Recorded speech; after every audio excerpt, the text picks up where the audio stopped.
Hello बच्चों, चलिए प्रश्न को पढ़ते हैं।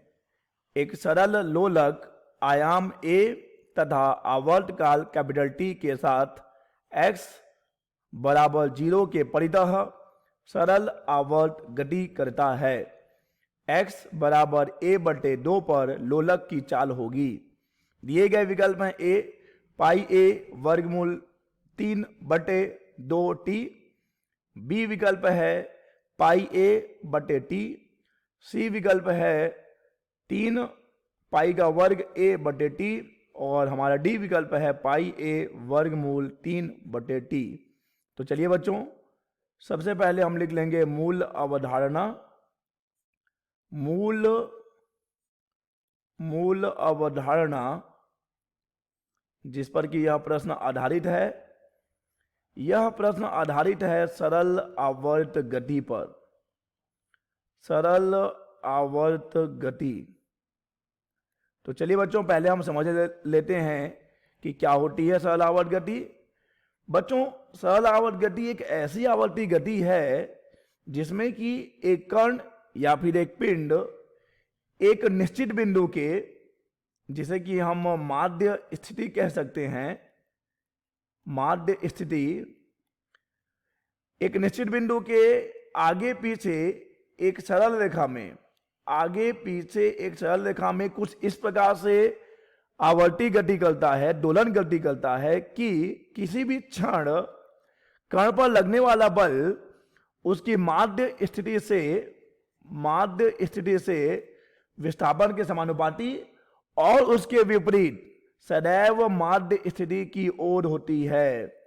तो बच्चों, सरल आवर्त गति एक ऐसी आवर्ती गति है जिसमें कि कण एक निश्चित बिंदु के आगे पीछे दोलन करता है, एक सरल रेखा में दोलन करता है और किसी भी क्षण कण पे जो बल लग रहा होता है वह उसके माध्य स्थिति से विस्थापन के समानुपाती और सदैव माध्य स्थिति की ओर उसकी दिशा होती है।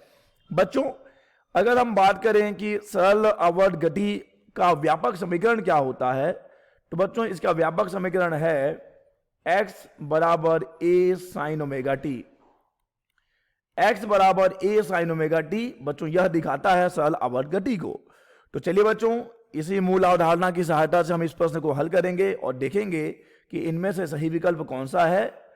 बच्चों, यहां पर बात हो रही है एक सरल लोलक जिसका कि आयाम a है, आवर्तकाल कैपिटल T है और उसका जो निश्चित बिंदु है या जो माध्य स्थिति है वो कहां पर है, x बराबर 0 पे है।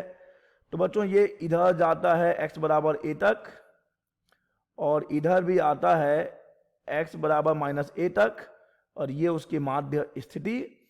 तो अगर हम बात करें इस गति का समीकरण, चूंकि यह सरल आवर्त गति है, तो x बराबर हो जाएगा a sin ओमेगा t। अगर बच्चों हम बात करें चाल की, तो चाल क्या हो जाएगा, v बराबर हो जाएगा dx/dt, यानी कि हमें मिलेगा a omega cos omega t, a omega cos omega t।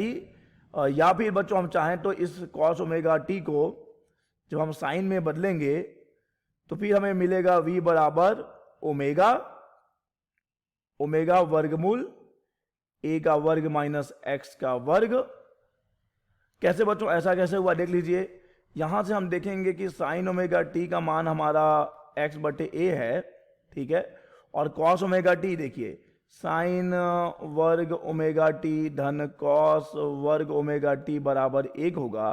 तो अगर यहां से मैं कॉस ओमेगा t निकालता हूं बच्चों, तो मुझे क्या मिलेगा, मुझे मिलेगा 1 माइनस साइन का वर्ग ओमेगा t मिलेगा।